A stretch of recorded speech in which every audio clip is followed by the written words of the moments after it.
Hello and welcome back to another episode of Vikings Happy Hour, sponsored by Lake Monster Brewing, Eastside Jiu-Jitsu, and that's Badass Wood Art.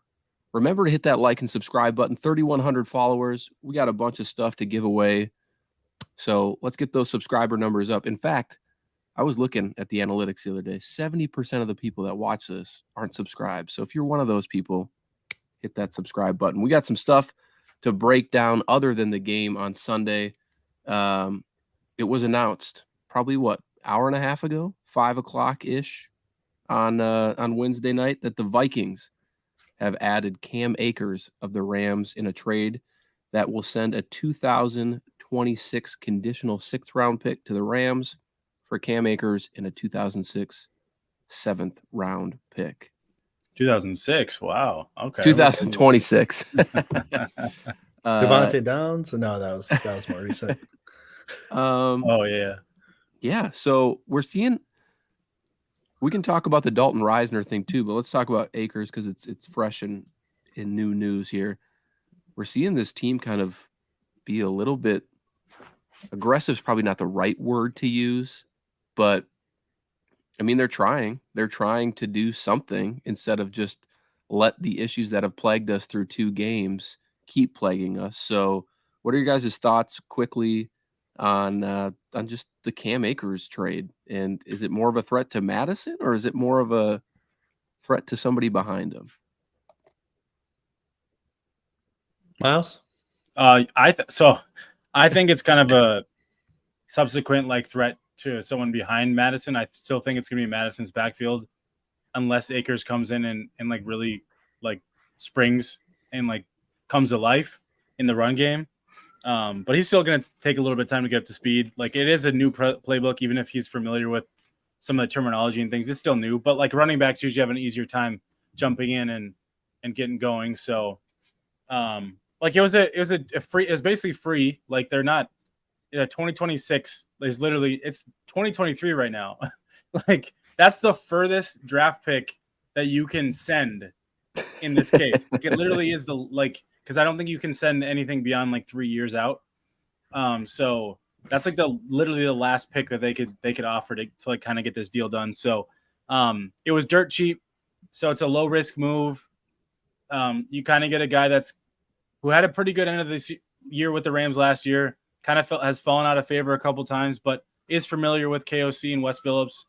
And at the same time, they needed to just bring somebody in that has a little bit more familiarity. I think maybe it's hard to call Cam Akers anymore someone that has a lot of juice because of the Achilles injury, but I think there is probably a little bit more juice than what you get from Madison. And so we'll kind of see how he factors into that. Did you guys? So obviously my draft expertise came recent. I didn't start really following prospects until recently. What was it? What was the talk about Cam Akers back when he came out in the NFL draft? He was actually touted to be, I don't know if it's to this extent, but he was touted to be the next Dalvin Cook, right? Obviously that was the comparison, both coming out of Florida State. They're both explosive runners and whatnot. But the issue is, as Miles alluded to, he tore his Achilles 2 years ago. So he's trying to come back from that. Last year, really, really poor start to the year. Obviously there's that weird situation that was happening, requesting a trade, didn't get traded, and then came on really strong at the end of the year. But yeah, so coming out of the draft though, he was supposed to be an explosive runner similar to a Dalvin Cook, but with probably a little bit more receiving chops than Dalvin had coming out of college. Now Dalvin ended up developing that a little bit in the pros, but still, we did prefer Madison in those situations a bit last year. So you think that he's going to obviously I don't think he plays this week. I could be wrong. But will he be more of an asset in the passing game? Is he a good run or pass protector? I guess I don't know. That last part I'm not sure about. But I think from a receiving standpoint, he's probably pretty similar to what we currently have. Okay. I wouldn't expect the run game in itself needs work. And I don't think Cam Akers is going to come in and just like fix like all of the issues. Like Freddie brings up a great point. They have the least amount of rushing yards in the NFL after 2 games. They have 69 rushing yards. They don't have a rush over 10 plus yards. So like that in itself is just, it's not just the running backs. It's also the scheme and like the players. So I think we can kind of segue into a little bit of like Dalton Reisner. Dalton Reisner now, it wasn't brought in because he's like a really good run blocker, because that wasn't kind of his thing in Denver. It was more pass pro, but you kind of hope because he's familiar with the scheme that maybe it'll be a little bit of an easier transition for him when they do in the run game. And so maybe he's a little bit better in that area than what we've seen so far because he's familiar with it. One thing I want to bring up, and Freddie's kind of done it in the comments, so we might have to get Freddie to do our show notes for Vikings Happy Hour here soon, because the 2 things he put in the comment are the exact same things I had written down. The Vikings through 2 weeks have 69 rushing yards on the season, the fewest in the NFL, and the fewest through 2 games by any team since 2019, the Dolphins and the Bengals. But then this one is even more glaring, in my opinion. Only team this season without a rush attempt of 10 plus yards. So I thought that first rush attempt of the year was close. It must have been 9 because that wide open hole. But yeah, you're right. I think it was 8 or 9. Well, I was just looking at the stats here too. So Akers last year, which he had about 188 attempts, obviously is some of that weirdness that happened throughout last year. He ended up with 17 explosive runs last year. So, and explosive is defined as 10 plus yards. So he had 17. By comparison, through I think it was like 92 or 96 attempts, Madison last year had 9. So how many attempts did Madison have, did you say? Like 90, 96, oh, okay, 92, sorry, I missed, something like that. Gotcha. Yeah, so roughly he had 9 in about half as many carries. Now he doesn't have one this year, unfortunately. And Akers, yeah, right. Akers this year does have exactly 1 in the one game that he played in his 22 carries he had in that game. So again, just to point out, I don't think, to Miles's point earlier, I don't know if you're going to get like this super explosive guy. It's not like we're adding Tony Pollard to this squad or anything like that. But what you are getting is somebody who did come off of a pretty strong finish to last year. Obviously, it didn't start great. It seems like he lost his starting job to Kyron Williams, which is why he probably requested the trade. But hopefully, new team, new life. Maybe he brings a little bit of juice, a little bit of, hey, I'm going to show the Los Angeles Rams that they made a mistake trading me. I hope so. They made a mistake not believing in me, whatever it is. It's always so tough, like with mid-season kind of acquisitions, the level of expectation you have. Like I think last year with Hawkinson, it was different in the sense that Hawkinson had proven himself a little bit in the league, and we just kind of knew he was a better player than what we had in Irv Smith at that time. It's hard to kind of set an expectation, I think, for Cam Akers, at least in my opinion, on like what to even project he's going to be, what his role will be on this team. Because I don't. It feels like we should temper expectations for both him and Reisner. Like I know it's being touted as both guys coming in. Like Akers, not so much. I don't think fans are coming in and being like, oh, Akers is going to come in and have 1,000-yard season, those types of things. But what definitely if he did, though? I mean, that'd be legit. But you want to make that your bet this week, Ryan? No, because you guys lost last week. We did lose. We did lose. No, I think the tough part is people are coming in and touting like Reisner as like not like a savior, but essentially like someone that's going to come in and solidify that offensive line. And I'm not saying he can't, but I just think we need to temper expectations a little bit. Like, these players they're both at non-value positions. Like, that's one thing. That doesn't mean that you can't help improve, but they're not like the wins above replacement. Like maybe Dalton Reisner. I think it was Dalton Reisner over Ed Ingram. It's like a 0.25 wins over replacement over like more than Ed Ingram. So that does factor a little bit more. But at the same time, we don't know what kind of player Reisner is going to be here and like where he's going to play. We're all assuming right guard, but we haven't really been confirmed yet. So again, just going back to my first point is just like, I just don't think we need to we should just temper our expectations a little bit. Like It's an Sure. 0-2 team that needed to make some additions because of some of these areas just weren't performing the way they should have been the first 2 weeks. Yeah. Nick Miller from Climbing the Pocket here. I thought maybe he would join. I guess I didn't formally invite him, but he shared the Arif tweet about just the rush yards over expectations last year between Cam Akers and Dalvin Cook. And it is kind of funny because they are right next to each other in the Pretty rank. similar. Yeah. Yeah. This year and last year. So Freddie, you're the biggest Cam Akers supporter thus far, man. I love it. Let's talk about the other acquisition of the week, one that fans have been pushing for. I think even Dalton Reisner himself has been pushing for since back in training camp. But the Vikings made the move. They signed Dalton Reisner this week. 1 year, $4-ish million. I don't have the exact number on the top of my head. It was 2.25 guaranteed, and they could be up to $4 million. So if he's on the roster for the rest of the season, he's essentially going to make $4 million. It sounds like. So I want to pose a question to either one of you and just jump in. The Vikings have yet to. They've been very coy on announcing a position for Dalton Reisner.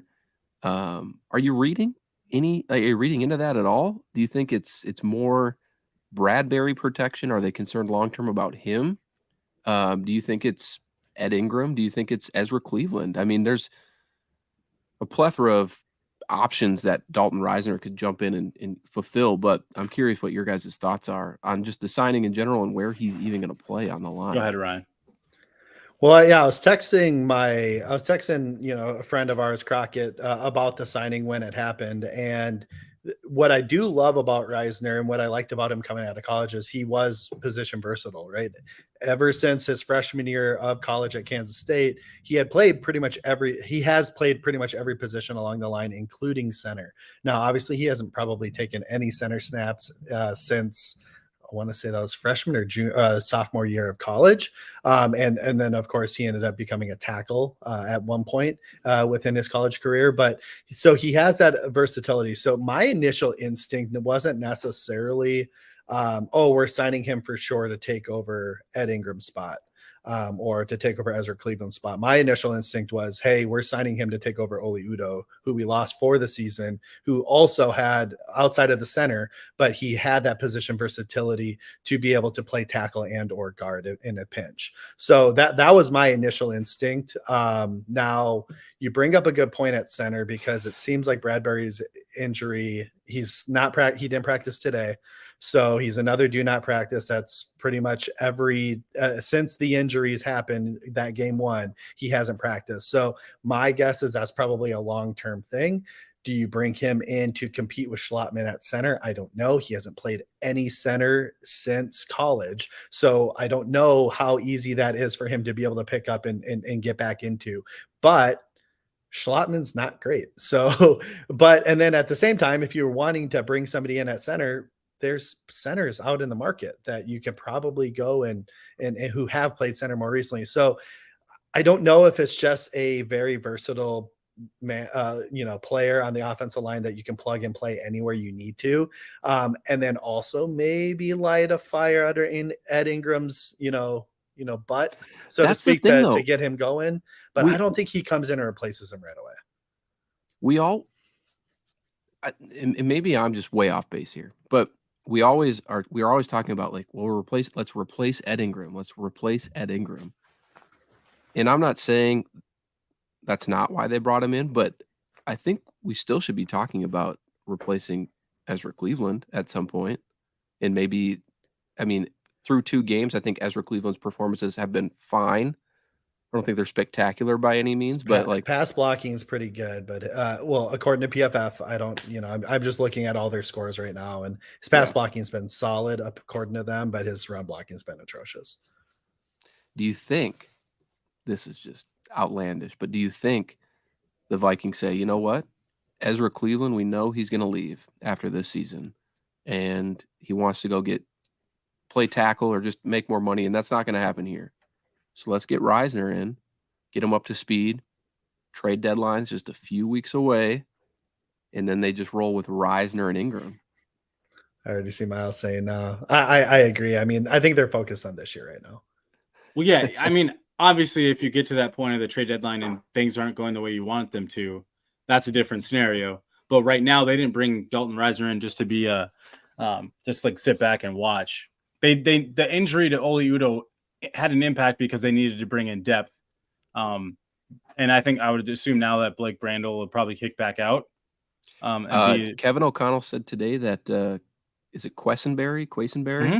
He would be the starter at left tackle. Yes, no, I know, but I think maybe, but Brandel becoming the swing at least right now, or like kicking back out to the right side of right tackle. Like the hard part is not, you kind of have created like a little bit of a logjam because Brandel was your interior backup, but you bring in Reisner, you now have three guys with Ezra, Cleveland, Ed Ingram, and Reisner. Like one of those guys has to sit, or I guess Schlottman too. Like I think someone brought up the point I was listening to a caller's show. He had who is the former Vikings lineman, Jeremiah Searles, on his show, and he'd mentioned that he saw Ed Ingram taking snaps this summer, like earlier in the offseason training. Maybe they did tried that last year too. Yeah. So maybe they do feel like this is the time to like cross train Ed Ingram at center, and maybe he'd be a better fit at center. I mean, again, I'm not. This is it's the middle of the tough part here is he can't trip Kirk Cousins doing that. Well, you could. Let's hope. But the hard part there is it's like literally the middle of the season, so it's a tough transition to make. But that's just like a possibility that we might see.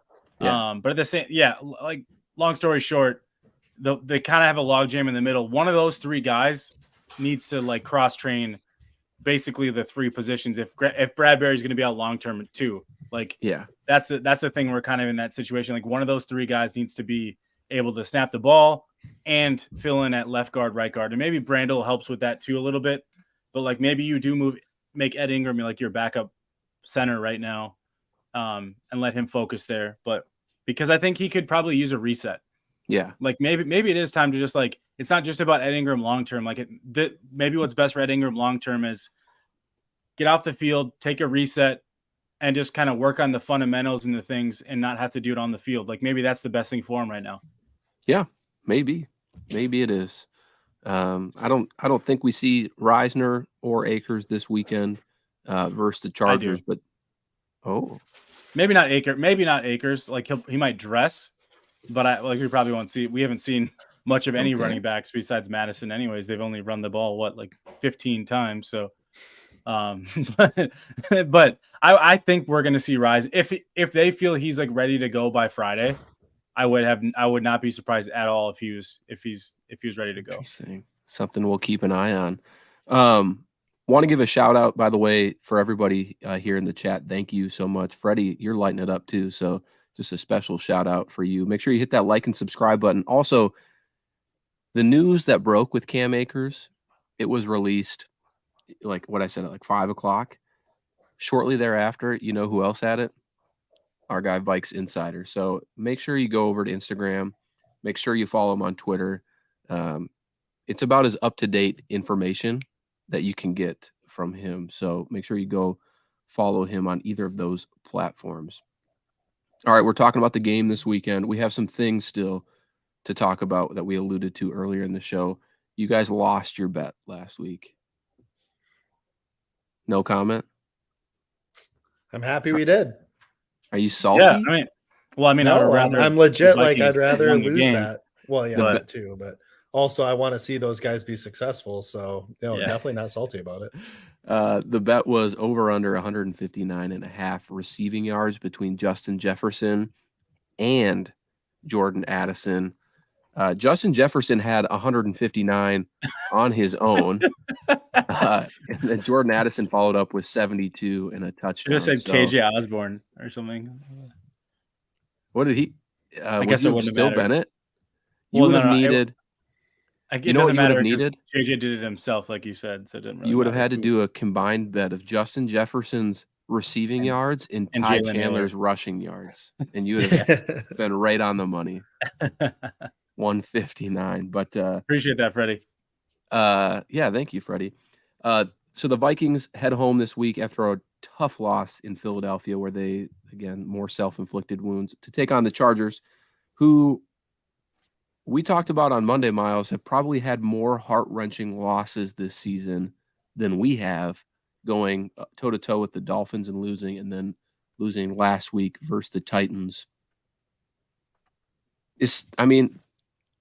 What are you guys' thoughts going into Sunday's game? I thought Austin last Eckler, which is big. It sounds like no Austin Eckler. Yeah, I was looking at that injury report. So they got 3 guys: Austin Eckler, Joey Bosa, and Eric Kendricks. And Bosa's banged up. Oh shit. They're all questionable with leg injuries. So that could be a huge one. But just let's start overall thoughts on the game, what you're kind of looking for, and maybe some matchups you're looking to maybe exploit. Miles. Yeah, I think for me it's the how we handle their passing game, because they're a little bit more like true pass happy. And Yes. I think week 1 they ran the ball really well, it sounds like, but like I was with Eckler. Eckler's hurt.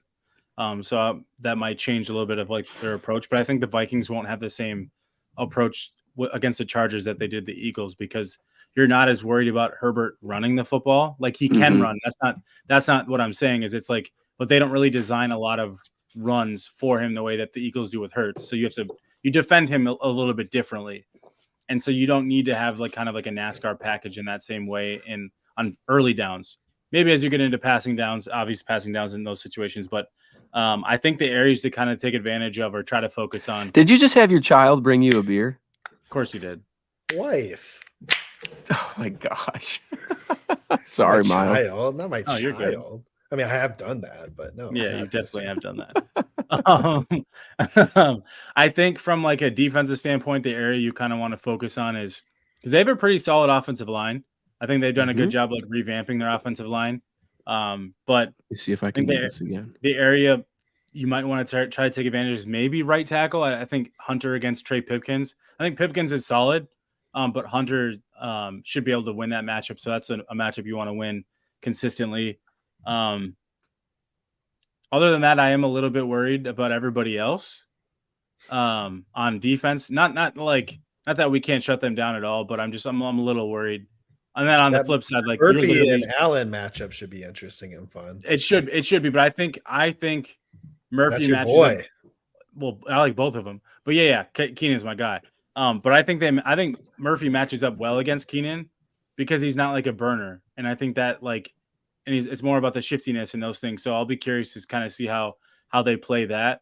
And then again, I think Evans and Mekhi Blackman on the outside have a little bit more of a challenge against the Mike Williams and maybe Quentin Johnston. But I will be curious if defense, Josh Palmer, right? I will be curious on defense too, and then I'll let Ryan go here. I'll be curious if they stay in the dime package with Josh Metellus as the linebacker and if he Byron plays. Murphy, right? And then Byron Murphy stays on the outside because that's kind of what we've been seeing. Or if we see Murphy shift more into the nickel because of Keenan Allen, and then you bring Mekhi Blackman in. So I'll be kind of curious because we haven't seen a lot of Mekhi Blackman the first 2 weeks. I think he's got like 30 snaps total in 2 games. So yeah, I think I'm just interested to see kind of where they handle that. Yeah. For me, the whole season's come down to the same answer that I have, right? And that is the trenches. So both offensively and defensively, that's where this game's going to be decided. On the outside, I don't like, they do have good quality corners. I think they still got Michael Davis and they got JC Jackson.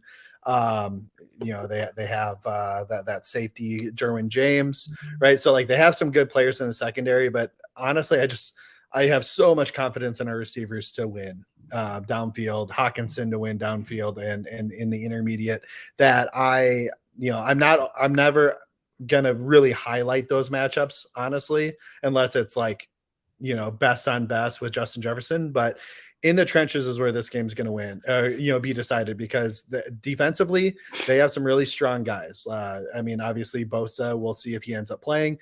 They still have Khalil Mack, he's not what he once was back in the Bears days, but he's still, and obviously the Raiders days, but he's still a quality player. Their linebackers, again, Kendricks is questionable to play, but they do have Kenneth Murray, and they have Matt's guy, linebacker, Dylan Henley?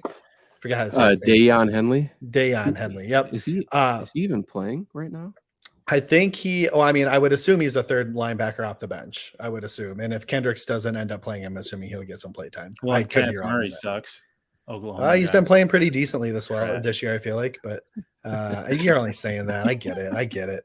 He hasn't been very good though. I will say like that. Like, he's kind of been a disappointment. It's a for sure. As in the career, yeah, I thought he was going to be really good, and he hasn't lived up. But I think he's been playing better this year. I don't know, Matt. You probably have his PFF up there.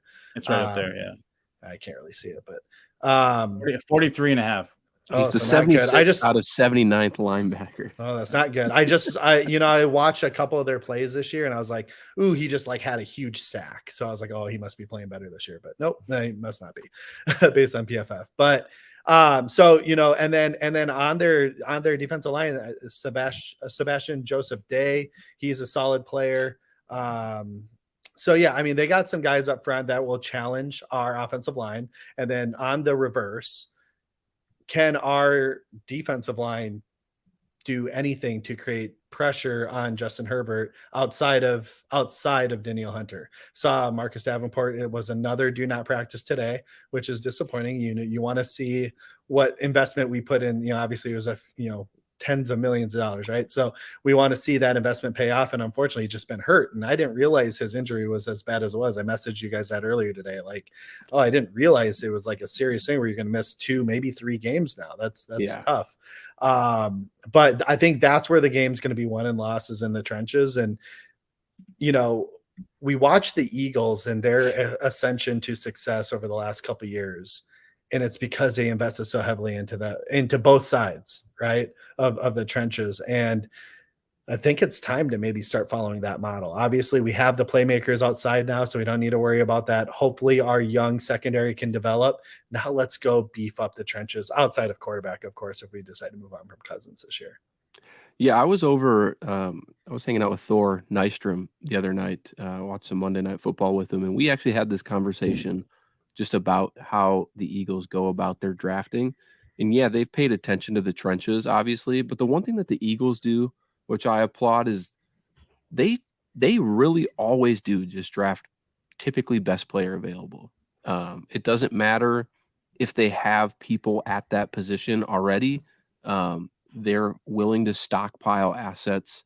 And it's why they've really gotten to a point where they have a line of Jordan Davis and Jalen Carter and Fletcher Cox and just all these dominant defensive linemen. And so, yeah, Ryan, to your point, I think the Vikings should look to do that. Sometimes when you go into the draft, and I'm a Kwesi stan, but when you go into the draft, don't try to like get cute and overthink it. Like Kyle Hamilton was probably the pick in 2022 that or we should have Jordan gone with. Or Jordan Davis. So I agree with you, Ryan. I think we should probably invest in some of those trenches. What is your that flip? Yeah. What is your thought on? Thanks, Ryan. What is your guys' thought on if we lose on Sunday? Light a match. What? I said light a match.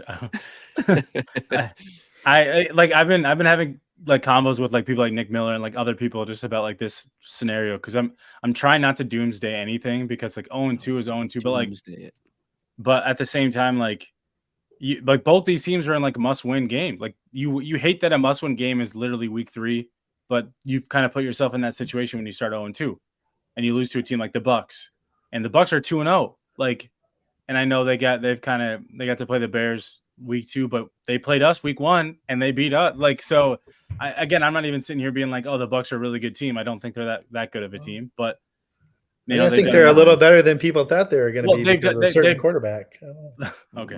They've done enough to win both their games, which is, to difference than what the Vikings can say. So, but I would say you definitely hit a panic. I think that they're trying to prevent that now with some of these moves. Like, I don't think like Reisner and Akers are going to completely prevent you from losing on Sunday, but they might help just a little in some of the small areas that you need. But yeah, it'd be really hard to not hit the panic reset button because you're kind of in a situation at that point, 0-3, like what is it? every one in every 50 teams make the playoffs starting 0-3. That's like damn near insurmountable. It's tough odds, but at the same time, it's not impossible. The tough part of our schedule is always going to be the first half, right? Like but when you lose, we were expected to be 1-2. Well, again, my own expectations, which maybe I'm wrong, right? Obviously, I have been. We were going to start 1-2. That was my expectation. I thought we were going to lose to the Chargers, and I thought we were going to lose the Eagles, right? So we're not all that far off from what I anticipated, and I still thought we probably snuck into the playoffs this year. But now we need a steal one. So this is one where, in my opinion, based on what I thought, this is a stealable game, right? And it really is. And it's looking more and more like there's a couple of stealable games on here. I think we play the Bengals this year, right? Are you calling that a stealable game? I'm just saying, like, no, we don't play the AFC North. We play the AFC West. Okay. Broncos. Chiefs. Chiefs, of course, Chargers. because we're playing the Chargers. I don't know why I thought we played the Bengals. I don't know why I thought that. But either way, but there's there's games out there that you can potentially steal. There's some top teams that aren't playing as great as they were supposed to, right? So, and then you have teams like the Bucks who are, granted, they had one easier opponent than us, but the Bears were also supposed to be better than they were this year. We do play the Bengals. Thank you. I thought we did. Yeah. I need to look at the schedule again. And obviously you don't want to play them in December because essentially that's where they always get hot. But right now they're not looking like a great team, and maybe they're having a little bit of a fall off. So there's games that you got to go and steal. One game that you got to go steal right now and still potentially have the opportunity to make the playoffs. Hopefully this is one of them. But I'm not going to sit here and say, oh, we're 0-3, panic, right? I mean, look at the Lions last year. Didn't they start 1-6? And they were. I mean, if the Seahawks lose their game, they're in the playoffs, right? So they started 1-6 and then traded Hawkinson, and then became hot. Yeah, that's crazy. But you know what I mean? Like there's opportunities for you to go, and especially in the second half of the season, that's supposed to be where we can make a little bit of a run. So I'm not going to panic if we lose. Obviously, if we're 0-5, that's when I'll probably start panicking. The only reason I'm not panicking yet is because the whole NFC North lost on Sunday, and I think that is a huge benefit to the Vikings. Had even the Packers and Lions won and really had that 2-game lead already to start the year, like that's tough. What are you grinning about? I think I get it because yes, it matters what other teams do, but and I'm not saying you got a you're haircut doing this too, by the way, didn't you? No, that's why I'm wearing a hat. It's a nice hat, though. Thank you. What I hate the most, again, I don't think you were doing this, but I hate relying on other teams and what they do. Just we need to take care of business. Sure. And again, Matt was for sure doing that, by the way. He was for sure doing that. I don't think Matt was doing that, but I just the one thing I hate is just the idea that, oh, well, other teams lost. So we're okay, even though we lost. No. Just win. You know what I mean? So you take care of your own. And it doesn't matter what other teams do. Is that a new word? I see your point. I meant to say your own, and I just put it together. I know. You know what I meant, though. I see your point, Miles, but at the same time, it is a factor. Of course it is, the Matt. fact that everyone's 1-1. Quit being a hater, Miles. I'm not being a hater. I'm just telling you my frustration. Actually, Flip, that is a good point. If we were 1-4, I would panic, and that would mean that we lost to the Panthers, and the Panthers by far look like the worst team in the NFL right now. Well, it doesn't have to mean you lost to the Panthers, but you could lose Sunday. Well, I guess yes, we could. No, if we're 1-4, how you get to 1-4 could be. Oh, I guess we haven't won yet. You're right. Yes, I'm sorry. But either way, yes, if we lose to the Panthers, it's okay though because other teams have really lost. Panic. So At what point? But hey, Flip, there's a very good chance we are 1-4, but and then we have to win the Bears. You got to win the Falcons. You got to steal one of these games. The Falcons look a little bit better than we thought they would. They do, for sure. Too. You would have to steal a game against the Bengals. Bijan Robinson running against or the Niners. Oh, shit. Bijan Robinson going for 250. Dude, literally those cuts were insane. I mean, but I've seen them for 3 years. Can we talk about that real quick? I know. So Ryan, you mentioned the trenches, and I think that's super important for this game. But like, how do we think the Chargers attack us? Because they watch the Eagles and like the Eagles rain it down our throats, but at the same time, They don't reverse have the that. Their talent at running back. their defense no, I don't think so either without Eckler. But their defense on the their DBs have been susceptible, like horrible. Yeah. And like how I'm just curious like what the Chargers are going to do, because we can't, as of right now, cannot run the football. Do they just like essentially triple team Justin Jefferson? Doesn't mean they'll cover him, but like essentially just like force us to try to run the football. But good luck. Triple team him. I know. Now you have Addison, you have Hawkinson, you have KJ. KJ's been dropping hell. He's asking you a question. He'll figure it out. I'm asking you a question of like, if you were the Chargers and Brandon Staley's your defense, would you basically just like dare the Vikings to run the football? You should.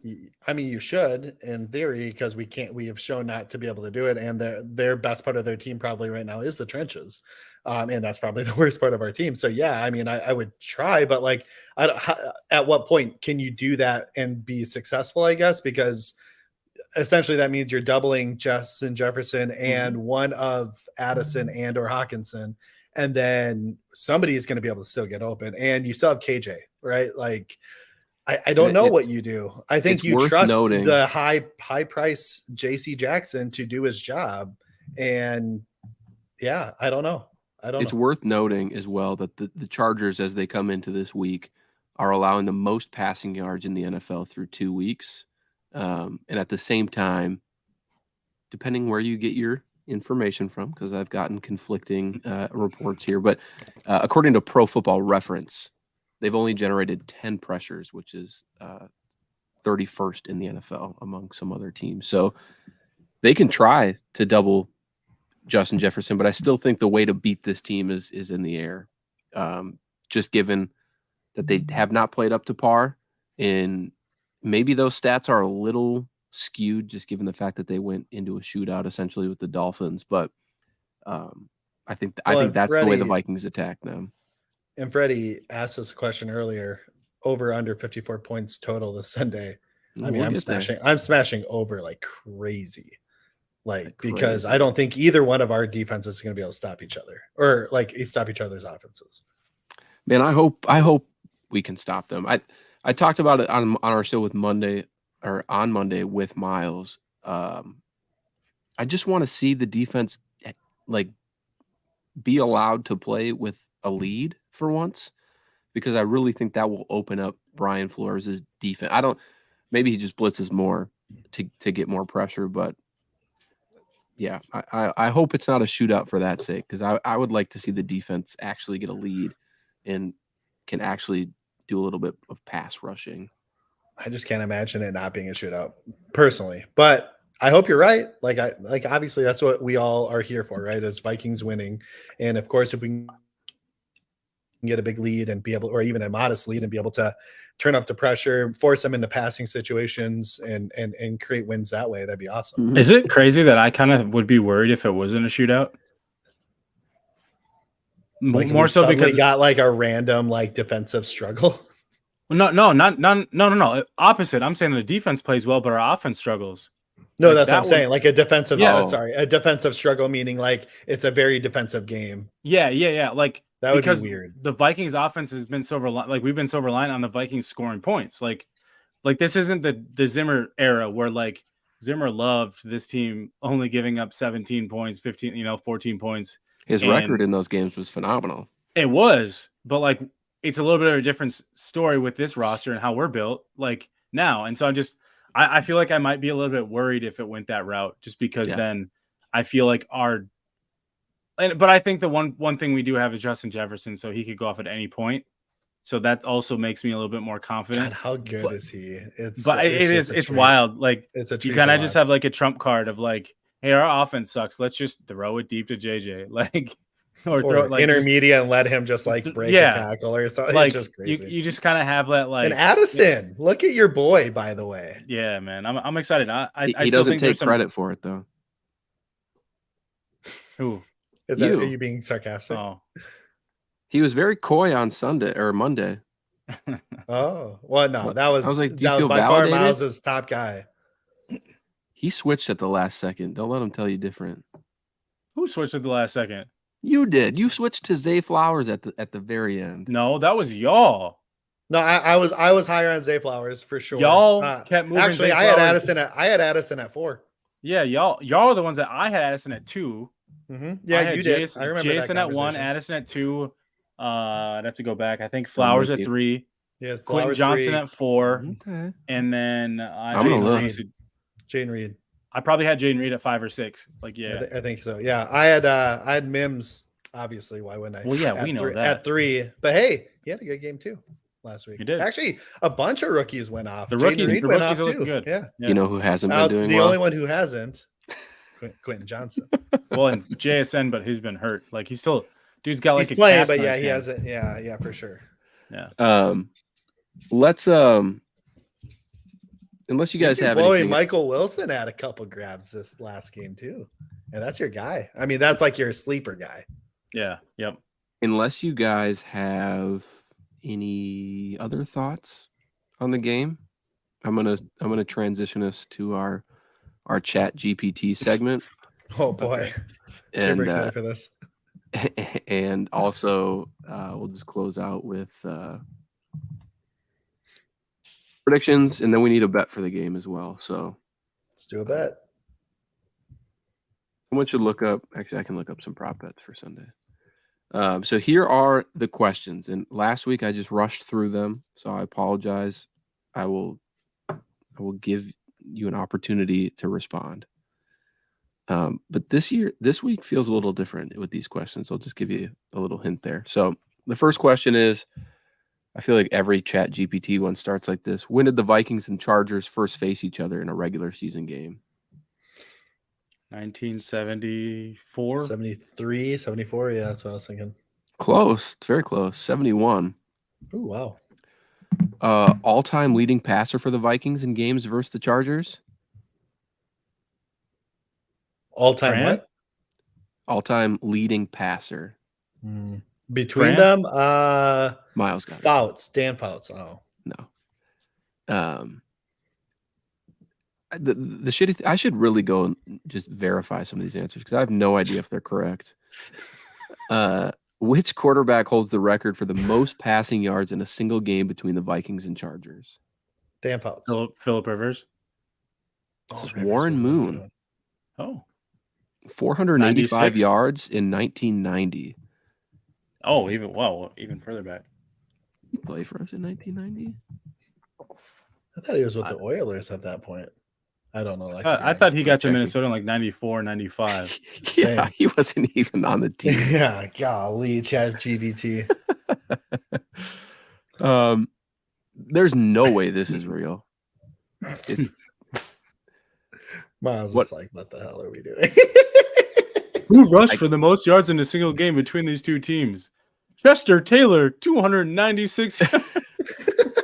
Did you look it up? No, I'm just guessing that's how this shit's gone.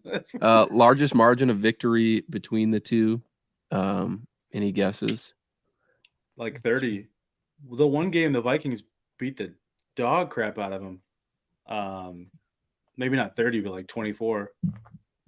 They say it's 31, and they say that the Chargers beat us 38-7, which feels like inaccurate only because of the Eagle-Viking game. What did it say when that game was? No. Of course. They don't know. Easily could have happened. Who knows? This one's easy. Who holds the record for most rushing yards in a single game between these two teams? Did it actually get it right, though? It did. Okay. Adrian Peterson. That was my first live Vikings game ever, by the way. I listened to that on the radio. I was at work. I worked at a grocery store. I was in high school. Which former Chargers linebacker became a notable player for the Vikings later in his career? Ben Lieber. Wrong. What? Junior Seau. Didn't you know? Oh, I forgot when he played for us. Yeah. Legend. But actually, Ben Lieber is RIP, technically RIP, a correct answer.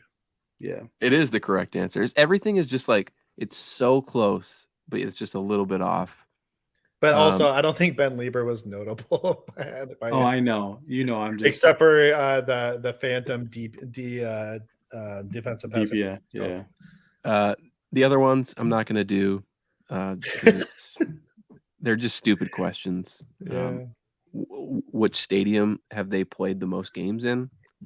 The Metrodome was the winner of that question, so it is what it is. But let's get to this weekend versus the Chargers. Let's take some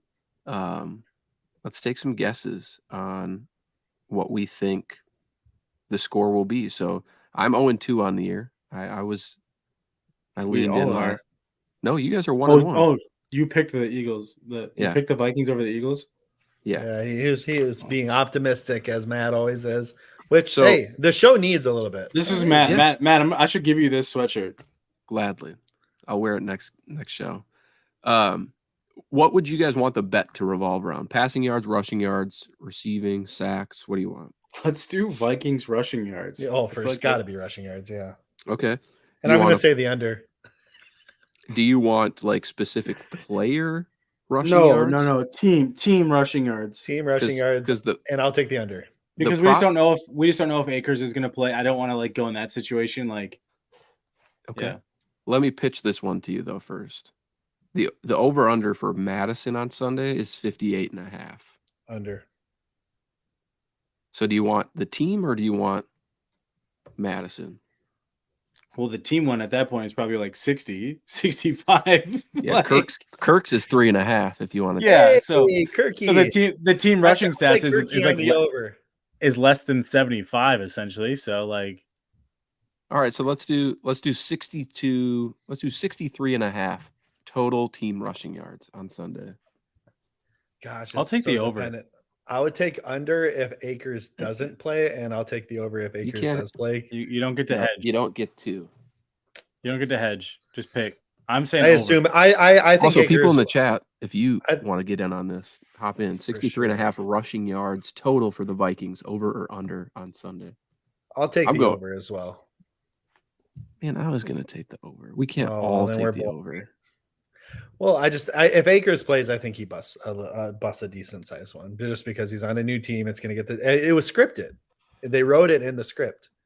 Akers get the What side bet do you guys want to get for what jersey number he picks? I said 19. I think he's going to wear number 19. I don't know which ones are available. I looked it up, and that's why I said 19 because it's literally the only number like within under number 30. Like the number 30, it's like between numbers 29 and 1. It's the only number available Hold on 1 second.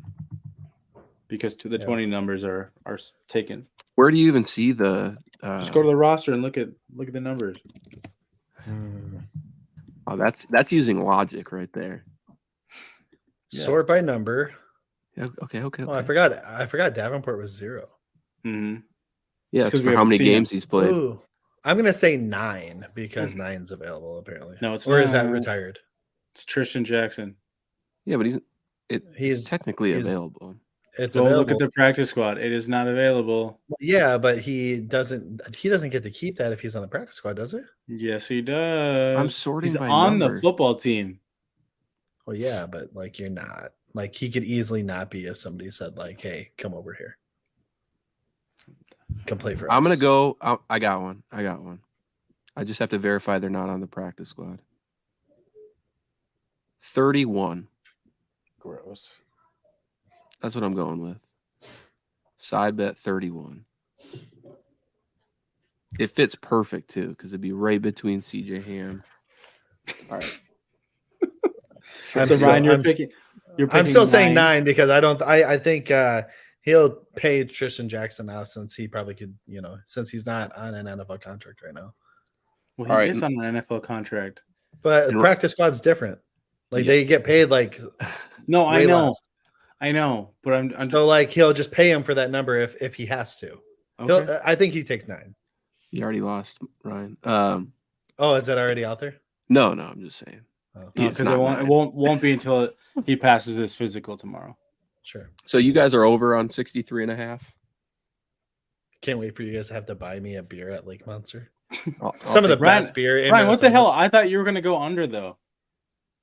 I was until I thought about Cam Akers in the script that I read the other day.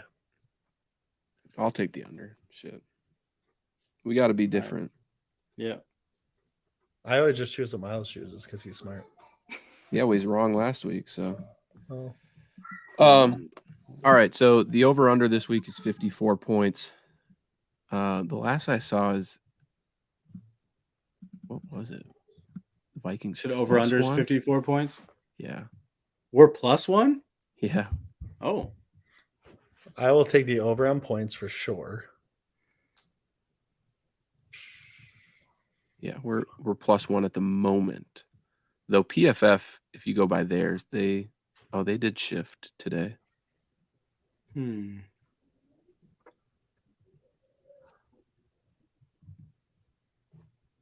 Matt, what are you doing? You're not talking, so I don't know what we're doing. Oh, I thought you guys are gonna do like your prediction. Oh, on if we On the win? game? Okay. Yeah. I guess I Miles, didn't go really ahead. segue you guys. You into didn't. that. You didn't you're say right. anything. No, you did a great job, Matt. It's our fault. Miles, go ahead. Could be better. Let's tighten that up, okay, Matt? I was like, damn, it's quiet out there. I'm like thinking You're about the host of the show is like, man, it's really quiet on the show right now. I wonder what's going on. Like, I'm gonna say it's gonna be a 1-score game. So like, let's just preface that. Like, I'm just gonna say that every week because like the Vikings just continue to do that. 1-score game.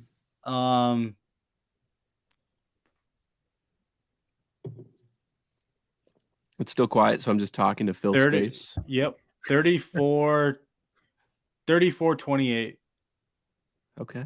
Vikings. He'll regret that the second we go off the air. It's okay. It's not like 34-28 Vikes, huh? yeah. It's gonna be like 17-14. Ryan? I'd say 31-28. Field goal wins it. Bitch. I haven't been to the games where we've lost 2 in a row at home. Are you going to this game too? Let's go, David. I actually do. I am gonna go. Love that I prediction. also have That's a cool one. It's I like that too. available. Anybody looking for tickets? Hit Ryan up. So If not, he's gonna take me and Miles for free. Well, I'm not going. I don't know about that, but yeah. So I'm gonna say Vikes win just because of the fact that we need to, and 2, I haven't lost 2 in a row. I've never been to the stadium and we lost 2 in a row. If I go, I'm wearing my Keenan Allen jersey, so I don't. You don't want to do that? I wore Baker once. I got a Darren Sharper jersey you could wear. Jesus Christ! Jeez, Of course you what is do. that? Of course Why you would still even have say it that? too. Of course you still have it too. What do you do with Do you have it? Do you have his autograph too? Throw it, burn it, He's- whatever you he's- need to do. did he sign My it? God. No. Matt, did you I- meet him one time? I did meet him one time. I specifically remember being like a kid. Must And have been a he, really nice guy. He tossed I met his him sweaty once. ass gloves to us. You can- I'm gonna go 27-13 Vikings. Oh, shutting them down, huh? I think So we're on the Vikings this week. All right. Well, hey, the I'll optimism. always be the Vikings. Hey, Spoiler last alert. year you picked against us a couple times. A couple times. and we won. But the year 13 before games. that, you literally picked us win every game. Every I was game, like, come yeah. on, man. And I was on a heater. There was one game where I predicted the score perfectly, Yeah, if you did. remember correctly. That And was that'll great. happen again this weekend because Very, very proud of you. so any final thoughts from you two? I'm just waiting for you to send me a prize picks thing. So Oh yeah, do you want it? no, I don't. My last thoughts here. Unless they is- want to sponsor the show. If Prize Picks wants to sponsor the show, then we can. Dude, I'll hit them Then- up then right now. I'll do it all the time. Yeah. Right. I'm excited gonna about the Cam message Akers him. thing. I don't think that he's going to be like this crazy big difference maker, but I think by the end of the season, he's probably our leading rusher. Okay. I mean, at Um, this point, it would make sense, right? Like, I mean, he's only like 26 yards behind yeah, Edison right now. yeah. So, don't have a lot to worry about. All right. Well, that's all I got here. So again, like I mentioned at the top of the show, hit that like and subscribe button. 3,100 followers. We are doing a giveaway. Tons of Lake Monster apparel to do. We still have a Josh Metellus jersey in the works. Once we actually talk about it, Sunday after the game, there will be a Vikings final score. It might be me hosting it. TBD on Jason Brown. But yeah, just keep coming back to Climbing the Pocket, to Vikings Happy Hour, and we got you covered for the rest of this season. And hopefully when we see you guys next week, we're 1-2 heading into a game versus the Panthers. So until next time, everybody, thank you, and Skol Vikings.